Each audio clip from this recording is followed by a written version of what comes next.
This panel is about motivating players, particularly in gaming. I'm VT Workman, and I am an author, artist. If you go down to the art show, I have mazes down there. And I am on this panel because I spent 2.5 years running a D&D group with open world, 20 people, sometimes 22, running off of stories and keeping that many people active and involved in a game for that kind of period of time. They figured they should put me on a panel. So here I am. And now I'll turn it over to... Thanks. Stan Crowe, author, part-time artist, but nothing I'd sell. I'm on this panel because I have also GM'd, and I have GM'd small children, which is not 20 people, but it may as well count as 20 people. I was down at the mass book signing. I have 3 books that I was selling. Feel free to check them out afterwards. You'd think for a gamer I wouldn't be writing romantic comedy. It just proves I'm a Renaissance man. They tapped enough mana to pull me out of the book signing and bring me up here. So I am a summoned creature for at least an hour. So please do not play anything that dispels summoned creatures. Yep. So. Got it. My name is Murdock. I'm a gaming writer. I worked for Alderac Entertainment Group on their Legend of the Five Rings brand, doing fiction for them. And I now work for Fantasy Flight Games, doing the same thing. But I GM'd a lot for university students, and so we would do campaigns that were semester long. So it would only last a couple months. I had to wrap it up within that time, and we always had a very active group, and we just turn it around and do different things every semester. So that's kind of why I'm here. That sounds awesome. Yeah, it's fun. Or short. Okay, so this is about motivating players. So we'll start with the question. When creating a game to get people to spend time on and stuff, what are some techniques that you use to get your players involved in the game, motivated, wanting to do this, so that they buy in? Because we're creating an artificial existence and world. How do you get them motivated to buy into it and wanting to do this? Well, Bribery. Pizza, Mountain I have used that. Dew, No, I have used that. I have used that. Absolutely. One thing I do for the campaigns that I run is I actually do a lot of Call of Cthulhu, which is a horror game. And one way to really motivate players is, number one, put them in life-threatening situations. So if they don't do specific things, then they'll die. But number two is also involving some form of mystery, because it's kind of fun when there's a mystery, because then people will do things that they wouldn't normally do and potentially risk their character being killed just to figure out the answer of the end, right? They're trying to figure out the story, trying to figure out what's going on, and to solve the mystery, they'll do some pretty wacky stuff. And so that's kind of some of the elements that I use for sure. Actually, I like that wacky stuff part, because really, if you want your people to buy in, they've got to be part of the group. I've done homebrews, I've done pre-mades. They both work well, but really, if you want them to buy in, they have to feel like they have some kind of influence in it. If you as a GM are always just forcing them into a single path, and this is a lot easier with pre-mades because you've got the storyline all laid out, but you can do it with homebrews too. Pretty soon they're just going to feel like objects, and they're not going to want it. I try to give my group some latitude. I remember once having a paladin grab a coffin off of a rolling beer and swing it for an attack. He pulled a nat 20 on that and made for some awesome movements. This guy just today apparently was playing a barbarian, was throwing anvils at people. Little goofy things that you just remember. My brother-in-law, for instance, he played a Sith. We did the Star Wars RPG, and after a combat there happened to be a homeless guy up on a catwalk, and he just shoved him off into space, pushed him to his death because he was Sith. And I'm like, count it. So they've got to feel like they've got some control. It also helps if they've got a backstory and you can help them develop that. And then if they can get some good character chemistry, because the best sessions we had were when the characters were riffing off each other, because those make for running jokes that last a long, long time. We still talk about our Star Wars campaign and some of our Pathfinder and D&D campaigns, and these are going back years. Yeah, just along the lines with that, sorry. Something that I try to do is, when I was doing with doing it with students at university, it was a lot of players that had never met before. And so I would actually ask them to come up with character concepts, and then I would kind of weave a backstory for a history between the characters so that they would get to know each other and become friends as they were playing, because they were trying to figure out what's my connection with this person. And therefore I was kind of building in friendships inside of the group because they were people that they'd never played together before. And so kind of creating that synergy through background writing was actually a really helpful way to get them motivated to play together. Friendship is magic. Friendship is magic, there you go. I think you mean magic is friendship. We're gonna kind of do this and talk about the seed questions, and then we'll take questions at the end, okay? That way you're not holding your hand up all night, sorry.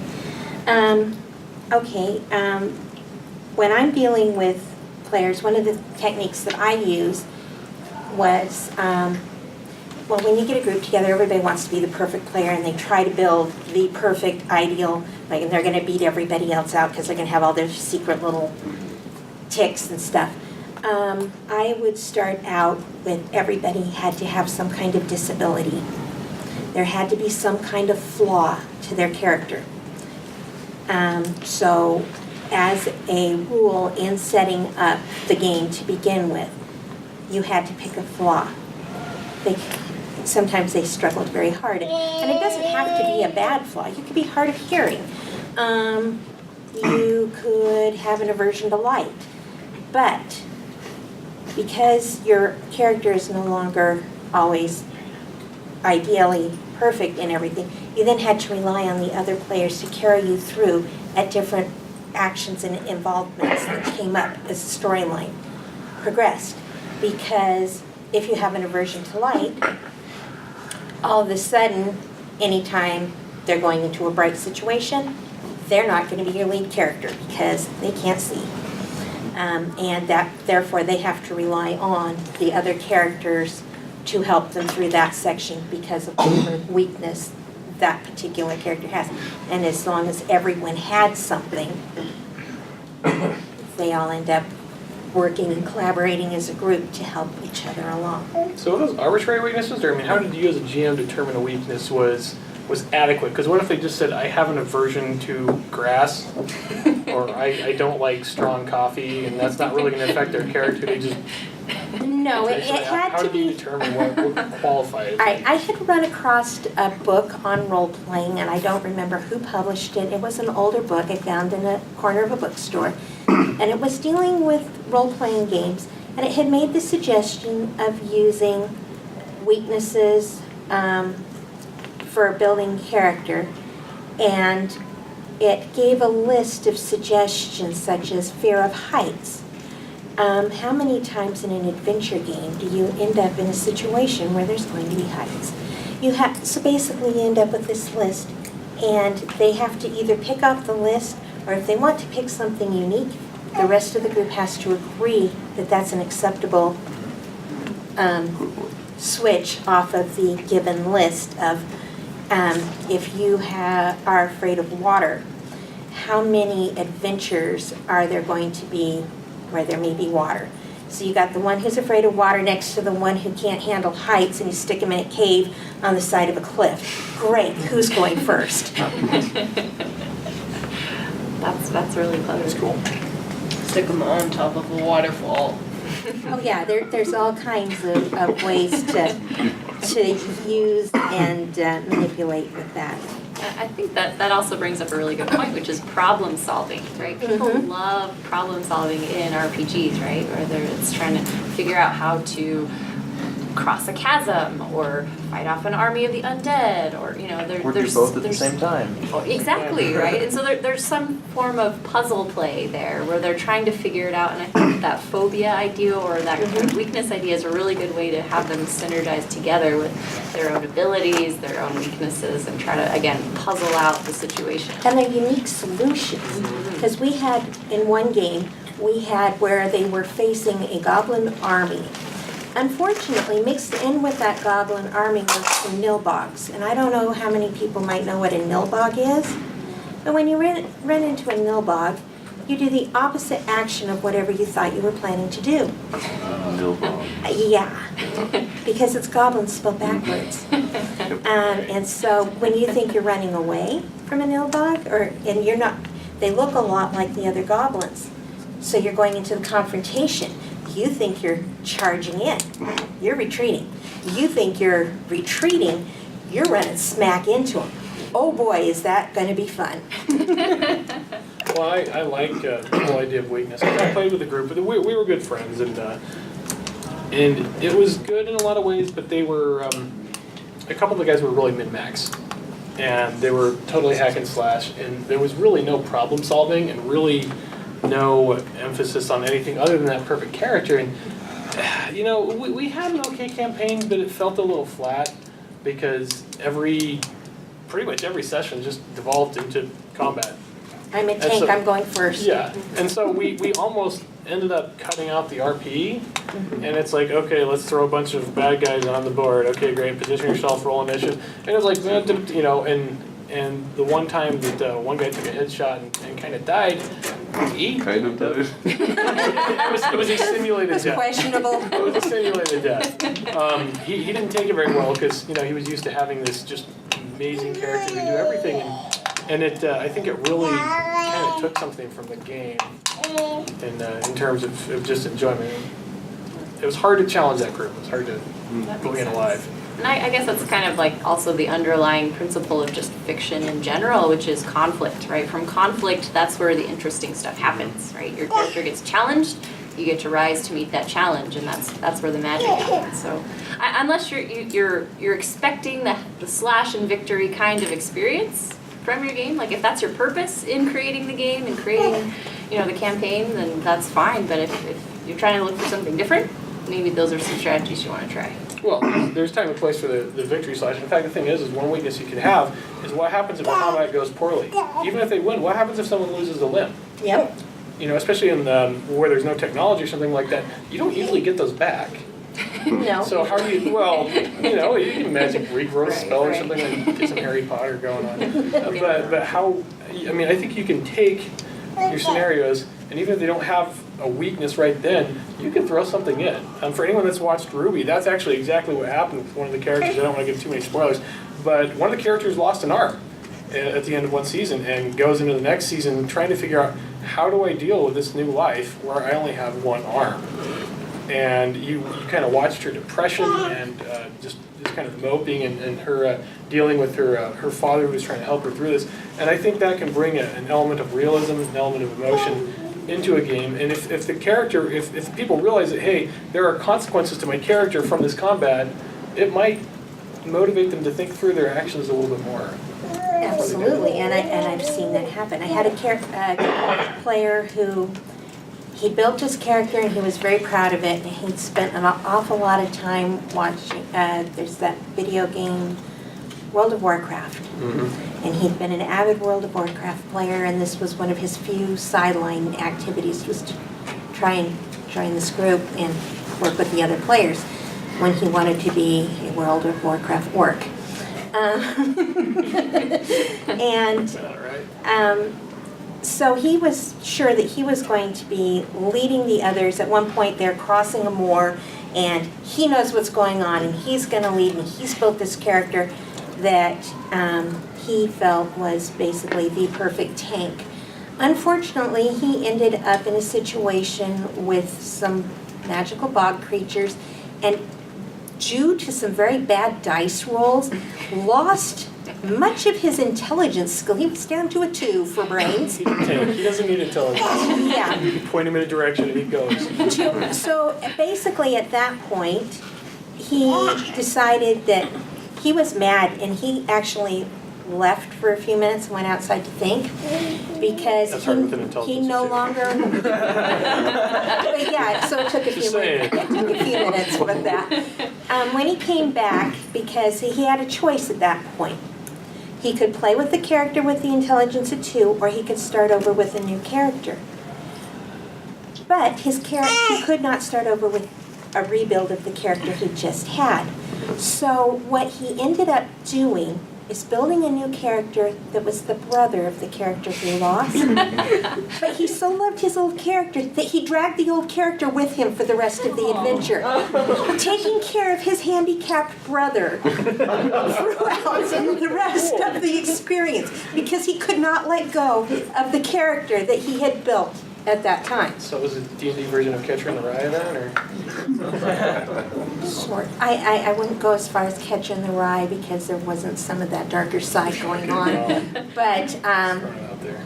he was definitely, he chose to basically handicap himself with a second character who was never going to evolve above the level 2 intelligence because he was not willing to let go. But it evolved a whole different angle to the story because the rest of the group also had to take care of character number 2, who made lots of bad decisions.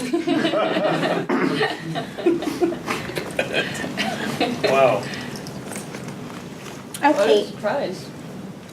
well, yeah, I Should have started reading to him. Yeah, Teach me alphabet it was a difficult situation as far as, it was fun though. All right, when you're working with players, what do you do when your players start spreading out and not staying in a nice little collective group? How do you kind of motivate to keep them on track? NPCs are always good. Monsters are always good. Cliffs are always good. Natural disasters are also good. Obviously, those are kind of Deus Ex Machina kinds of solutions, but Divine they intervention. do work. A lot of times I just talk to their mom. Well, but when I've been playing with older characters, that hasn't been quite as easy. It gets a little awkward. Yeah, your son just killed someone, and you have to explain that.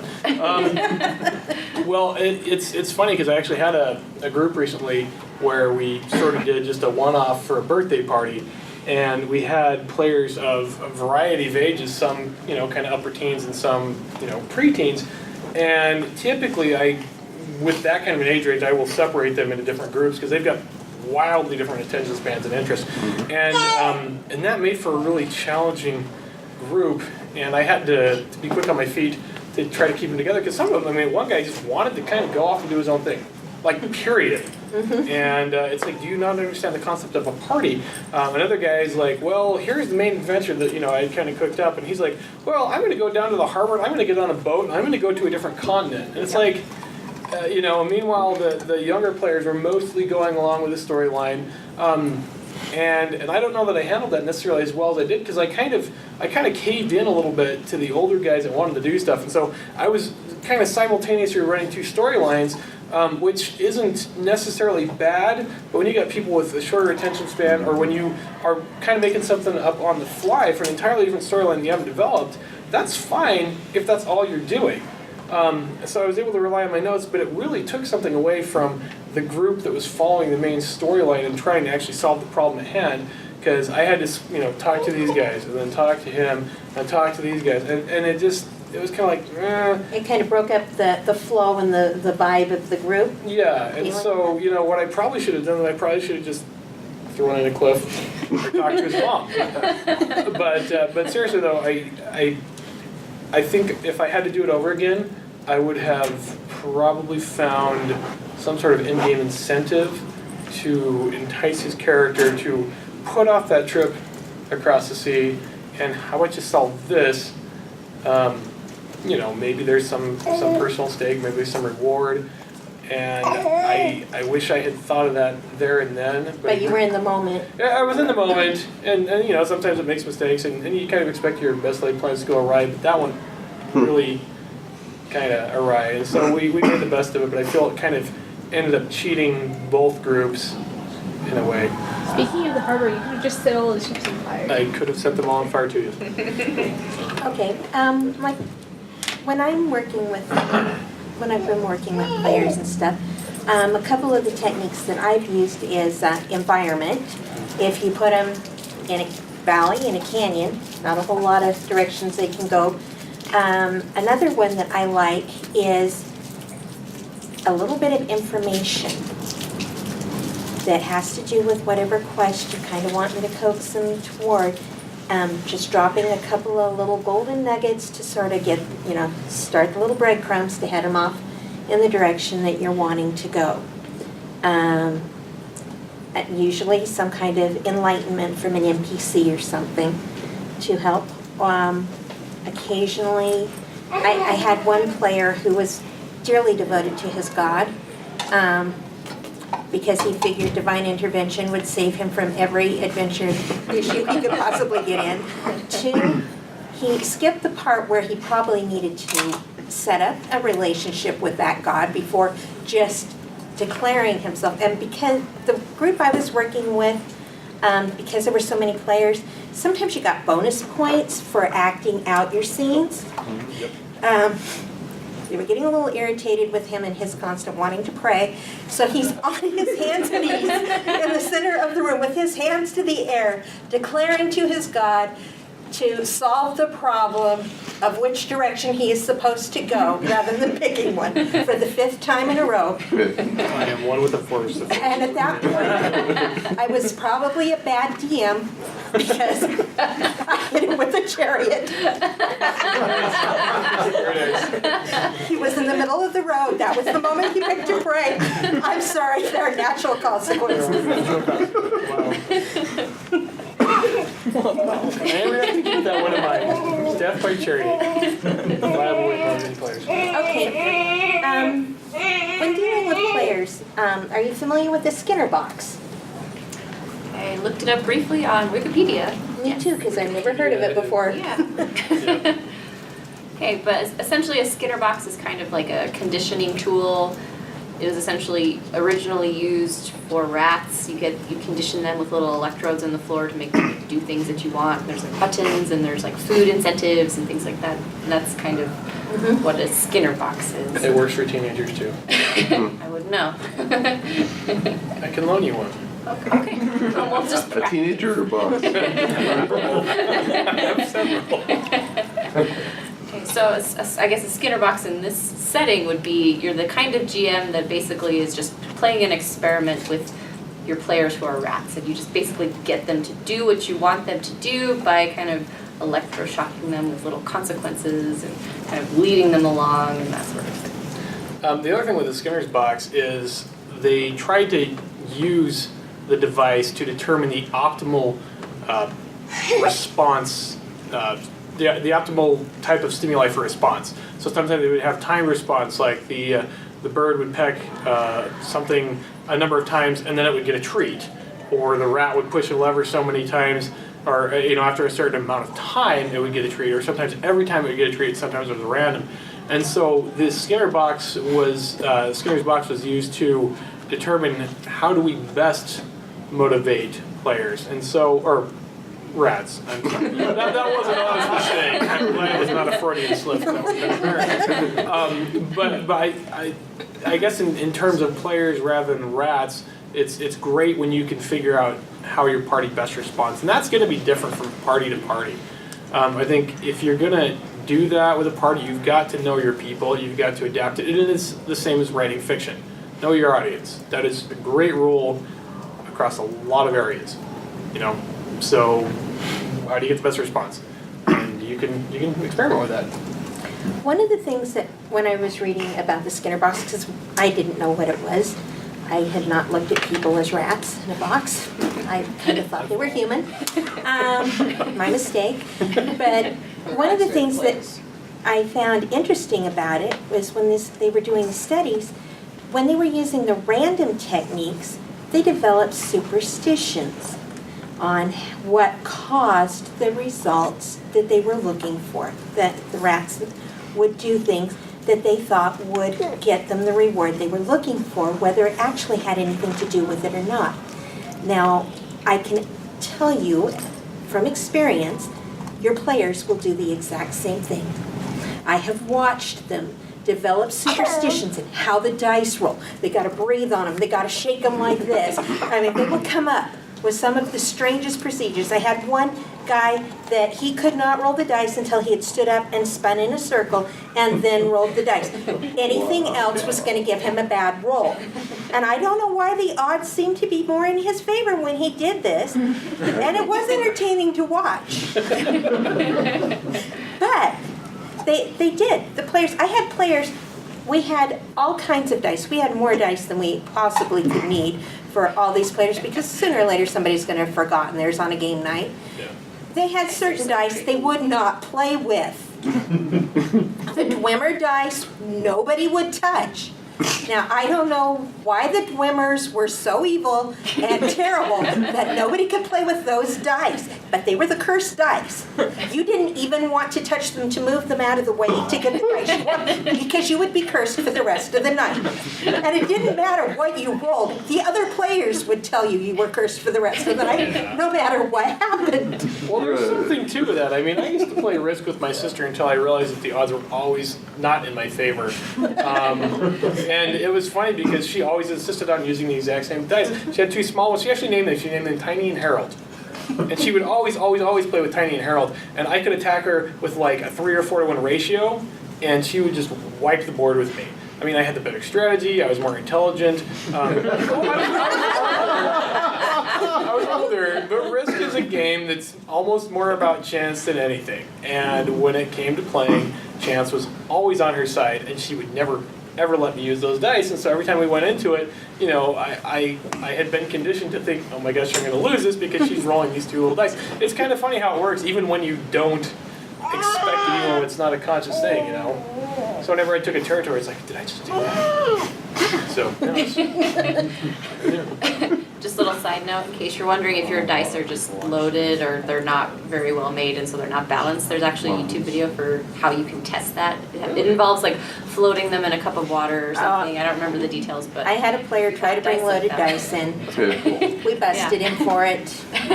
He got penalized. But yeah. chariots were involved. Yeah, he got banished to the dark place for a little while. interdimensional timeout, right? Okay, so what are some times when, or what do you have to do to be careful when you're working with players so that you're not pushing them too far, and so that they keep wanting to play? When is it too much? When are you going too far? When do you need to step back and leave what your ideas are for the game versus what benefits them to keep them engaged? I think, again, that really depends on the group. Like I said, I've played with a variety of age ranges. With younger players who have typically a little less experience and are a little more accustomed to some structure, I think it's easier to just go with a structure and make sure that they feel like, okay, this is being taken care of. Because when it's mom and dad take care of food and clothing and your schedule and so on and so forth. And they're accustomed to that. And so the GM kind of takes on the role as a parent. And so as long as you're giving them appropriate rewards throughout, younger players are more likely to stay engaged. Of course, you also want to give them moments to shine so they don't feel like they're being sidelined. And it's a little easier to lead younger players along. When you start getting into the teens, the college age, the adult, I think that, you know, especially when they're going through the teens, they're looking for that independence. And you don't want them to feel caged, because I guarantee you that players are going to break your plans repeatedly and in ways you never expect. And I can't tell you how, I mean, I was looking through my notes a couple weeks ago from the old Star Wars campaign we ran a good 5 or 6 years ago. And I remember that was probably the most intense homebrew that I had ever developed. I just had pages and pages and pages of notes, and I had the DCs, and I had, you know, alternate selections because I knew they were going to do something. And almost every single time, they would do something just completely, and I would have to scramble. And so I think if you can adapt to that, if you know what's coming and are willing to loosen up for the older age group and still find appropriate incentives, I think it will keep them engaged. Let them feel like it is their world. Let them feel like they've influenced the story. And like I said earlier, the best sessions we had were when the characters were making that story. And that kept them coming back because they felt like it was theirs. They had some emotional investment. They had some ownership. And so I think there is definitely a balance between obviously like the God complex of the GM, but also allowing the players to actually be players and not just NPCs in your own world, right? You want to give them autonomy. You want to give them the ability to actually affect the outcome of the story. And so kind of being flexible with your plans is definitely a good strategy to have. Also, it's the acting of the GM. Because I've played with my dad before, he being the GM. And actually, no, I played with my uncle as a GM. And so it was me, my dad, and some other family members. And he was a rat folk, a human-sized rat. We're not going to go there. All There's a that. scary fox And I was involved. a cat folk, and so everyone kept trying to get me to eat him. It was funny. You're a cat, he was a rat. Yeah. Who wants to eat a rat? Eat rats. All right, so what are some other problems that you deal with motivating players that run into it on occasion? What I can think of is the player who has done something that makes all the other players hate them, and you're trying to make them work as a group together. And try to keep it in the story and not let them kill. Like one of the outside rules is you are not allowed to kill any of the other players in the team. We had this girl who had joined the group, and she didn't have a lot of gaming experience. In fact, she had none at all, unlike several of the others who were very avid Xbox players and stuff, and this was one of the few times they weren't in the electronic world. And so she was, there's definitely a learning curve going on there, but her character was walking down the river one day, heading to catch up with the other characters because she'd gotten behind, and this local kid was throwing stones off the top of a bridge and happened to hit her character with one of the pebbles. She told him to stop. They laughed at her, so she killed them. Escalated And quickly. immediately became the most hated player in the entire group by all the other players for having killed this child. It's a dark side point. Well, yeah, the problem was that kid turns out to be the mayor's son. The town where everyone was waiting for her in. To which one of the other players got accused of the murder. That makes a great story.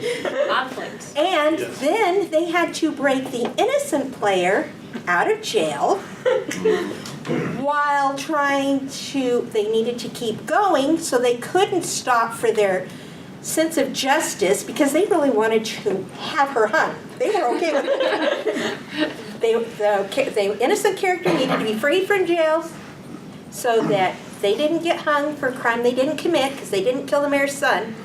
But they were all for throwing her under the bus. Problem is, we're a group.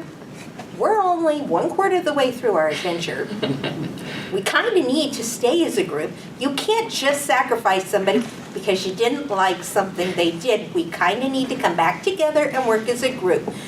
Oh boy, was that fun trying to figure out how to make her a sympathetic character again so the rest of them would not let them lynch her. Because at one point, one of the guys was running down the street going, "It's her, lynch her." That doesn't help. But it's funny. Oh, it was hilarious. At times we're rolling on the floor, but we still had some serious problems to solve. Yeah. I think that if you have a character, or if you have a player that's a problem player, you've got a number of options. You can try to work with them only so much, but it really depends on how willing are they to engage with the rest of the group. Because sometimes you've got groups where you're just not going to have chemistry. And I think it's important to recognize that. Going back to the example I gave earlier where we had the preteens and the teens. they really weren't working together. And it was a struggle for that entire session to get them to work together. And we even had like cool props and everything. We had like a meal. I mean, it was awesome. And sometimes you really just have to say, okay, let's find a different group for you. Maybe let's run a different campaign for you and see if we can find people that maybe mesh better with you. And then we can break these people. And that's part of why that's one reason I've stuck to groups of 5 or 6. I'm not actually sure how I'd run 20, so I take my hat off to you for being able to herd cats like that. We ended up having a peace treaty. I mean, in the end, the two parties, the one accused and the one that had done the murder, ended up actually having to have a sit-down session and come to a peace treaty so that the rest of the group could progress. I solved that once by allowing one of my characters to talk the annoying character off a cliff. Actually, I had a particular character who, he was an assassin, very used to working alone, and he wasn't good on following plans. So in the middle of a group setting up for a fight, he completely destroyed the ambush, ruined the surprise round, and triggered the fight. The entire party hated this guy. Ultimately, they all ended up on a plateau, and I allowed a character to use a Jedi mind trick to talk the assassin into walking off a cliff. They weren't all on a plateau. He was up on a tall spire. The point is I allowed the characters to kind of vent their frustration in game. They broke a little bit of the tension. I think someone saved him somehow, but ultimately we ended up sacrificing that character. That was a sad night. But it was still funny. But yeah, and I think that's very true. When I was doing it for college students, we'd have a reset button at the end of every semester because we just play a new game. And so then I would actually set up different nights for different people because I knew some of my friends would clash with others of my friends and they just would not get along. So I was like, you know what, why don't you play the Tuesday night campaign and not the Thursday night campaign, and that way we can kind of circumvent some of those just personality differences. Because they really do exist. Absolutely. And sometimes they aren't there when you start, and they develop over time. By the time you're on like week 10, and you've got a player over there going, I really hate them. Why? You were best friends when this started. You're the one that invited him to come with you. And they're like, I really hate them. that is how our developed. So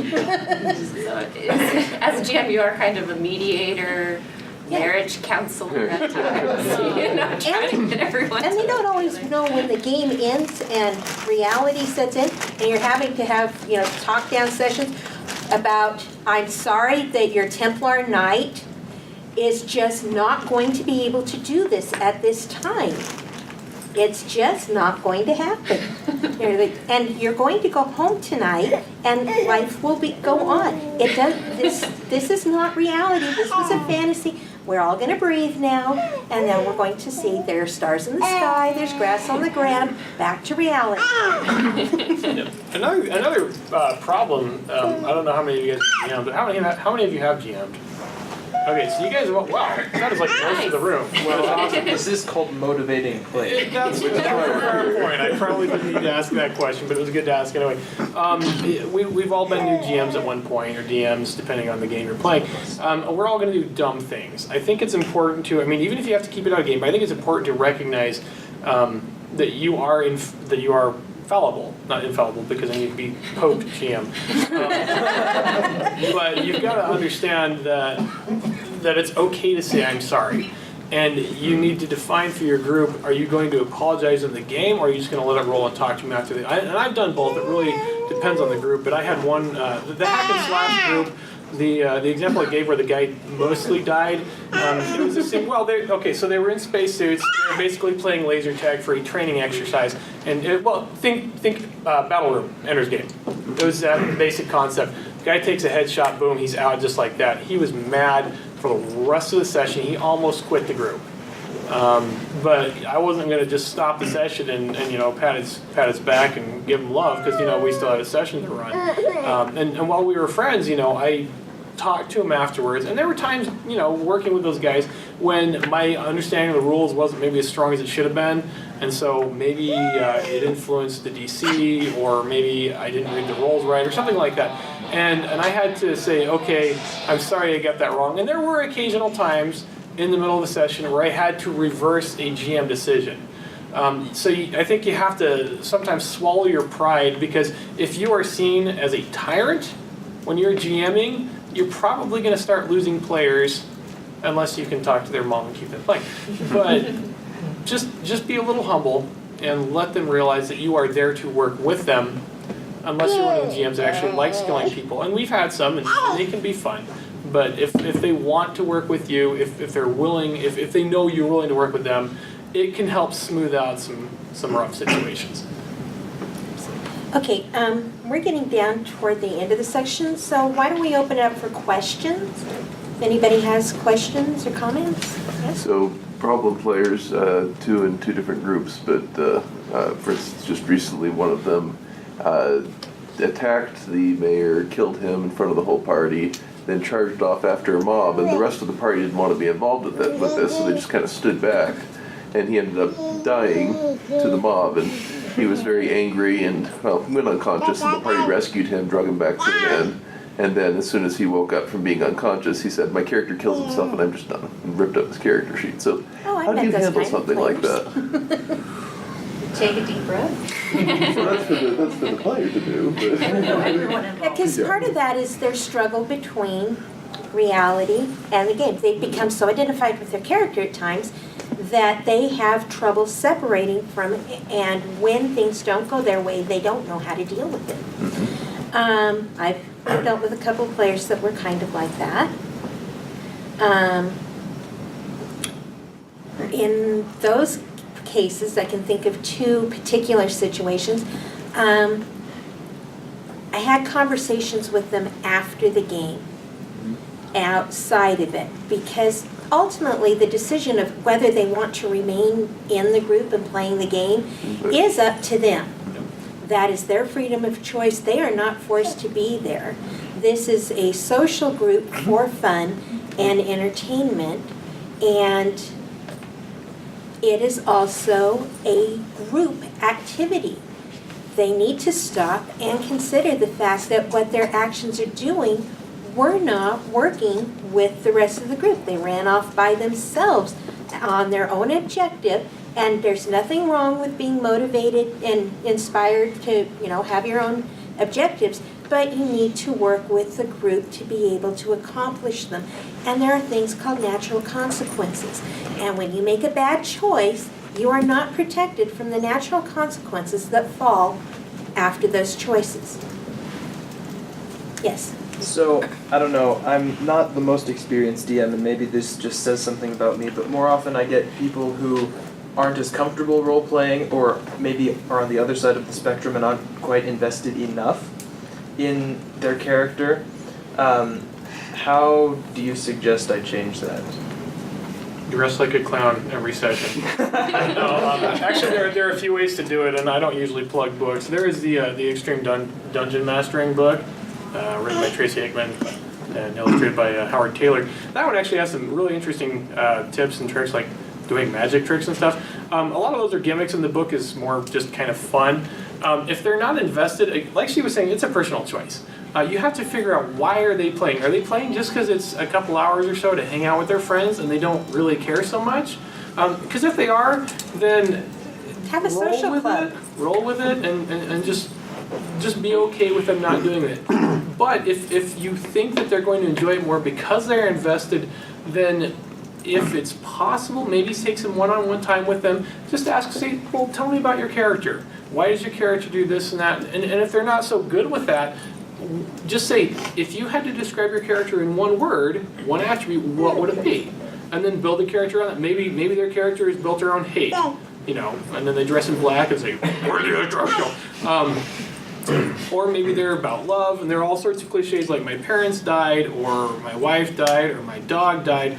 Yeah, but the thing is if you can help them understand that their character is more than just an 8x11 piece of paper, and that there may be a living, breathing person behind that, then maybe they'll start to think, oh, hey. And even if they just want that character to be a reflection of themselves, as if they were in the other world, that's good for newer players who may not be able to put themselves in the mindset of a 6'10" hulking barbarian when they're maybe this 5'4" cute little blonde girl.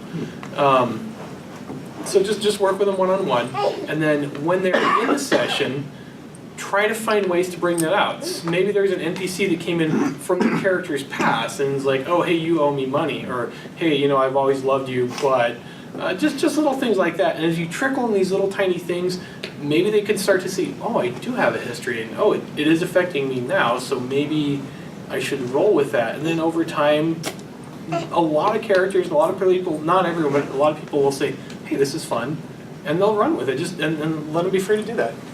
One thing that I like to do with less experienced players that are a little hesitant to play is I give them a really powerful artifact. And I say, figure out how to use this and go.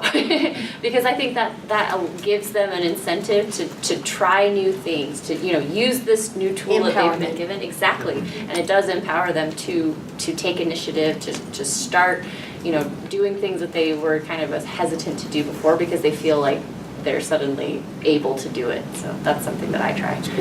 When I'm working with it, some of the things that I had done, we did little sections that were a little more LARPing at times in the midst. Like they were playing, at one point, gambling to be able to make more money. So there was a short round of liar's dice. There were things like that to be able, but we gave them things that they could wear that dealt with their character. Miniatures that looked like their character.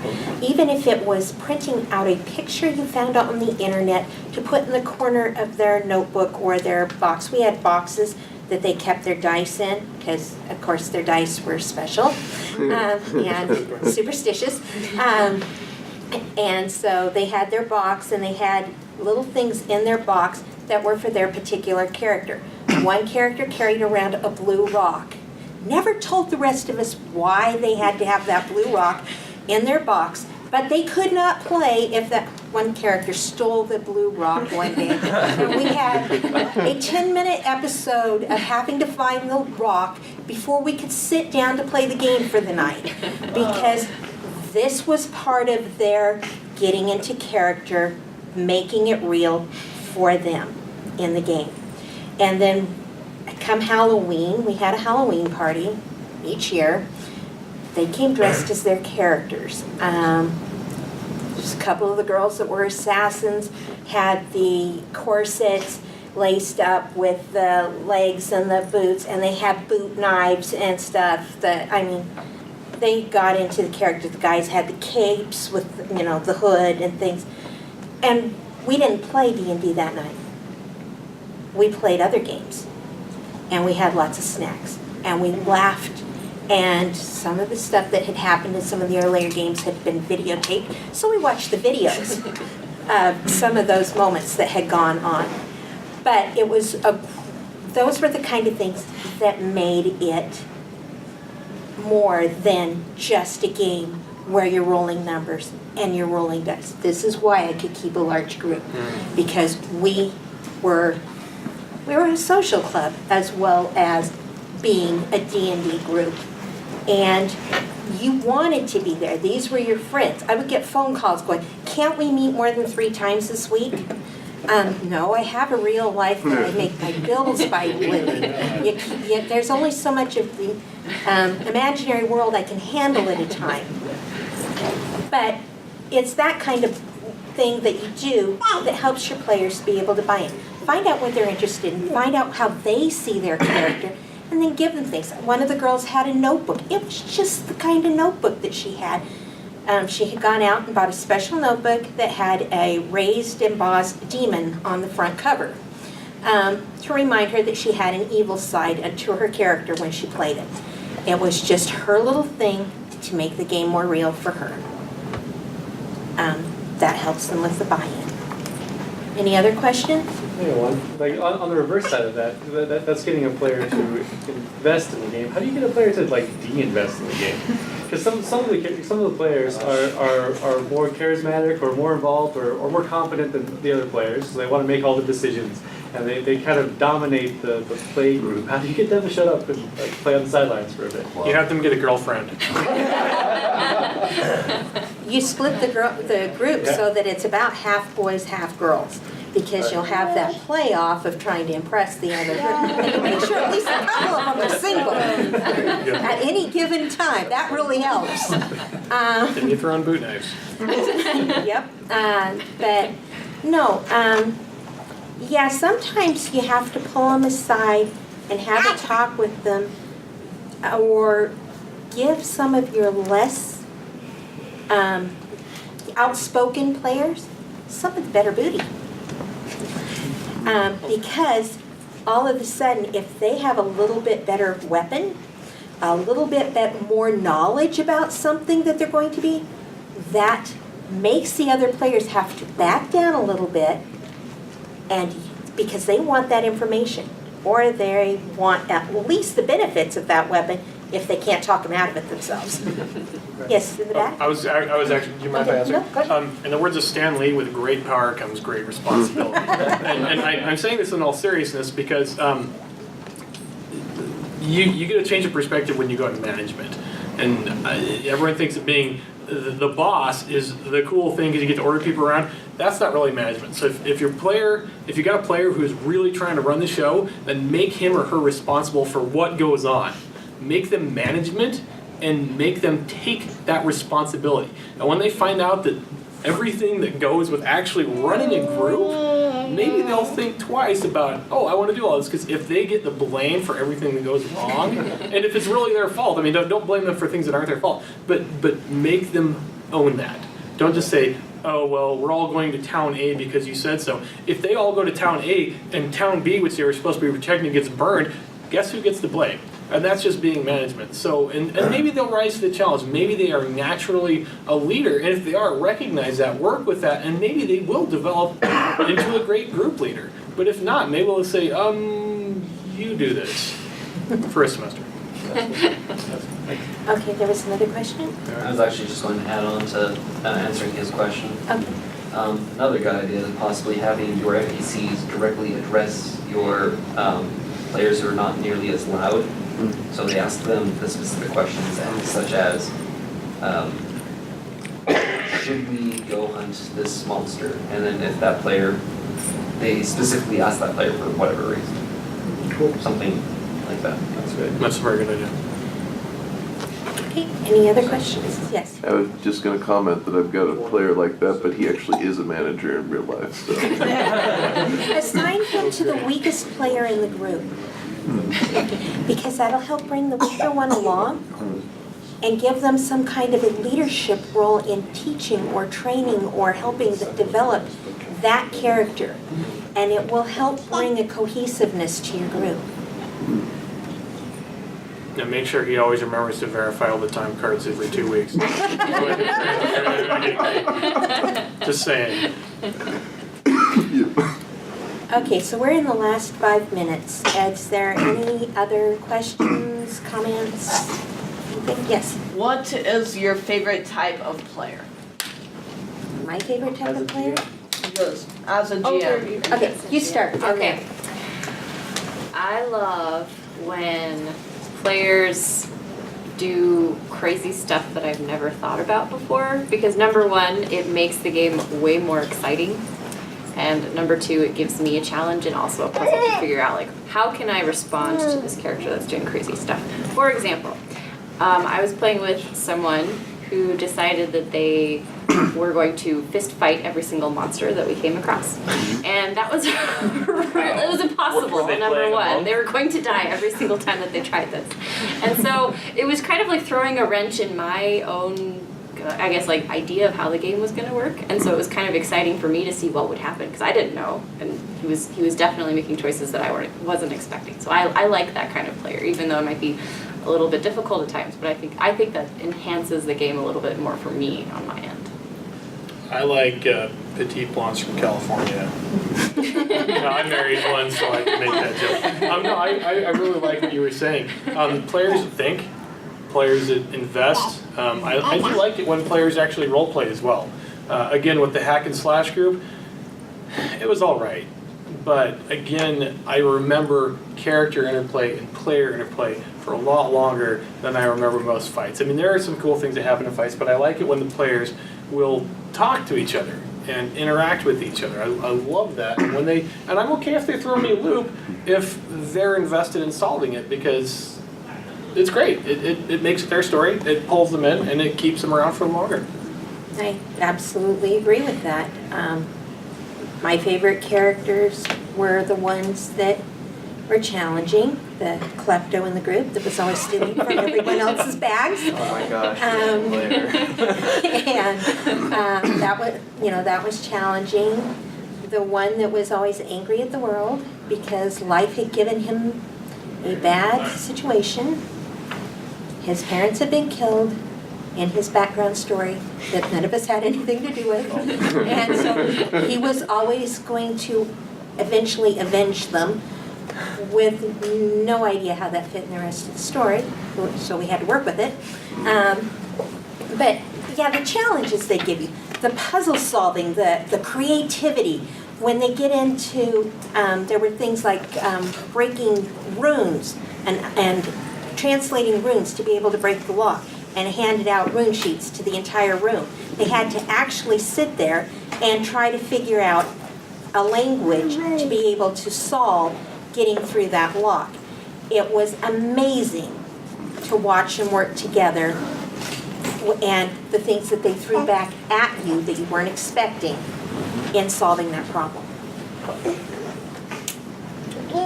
Well, I guess our time is up. Thank you for coming. Hope we answered some of your questions.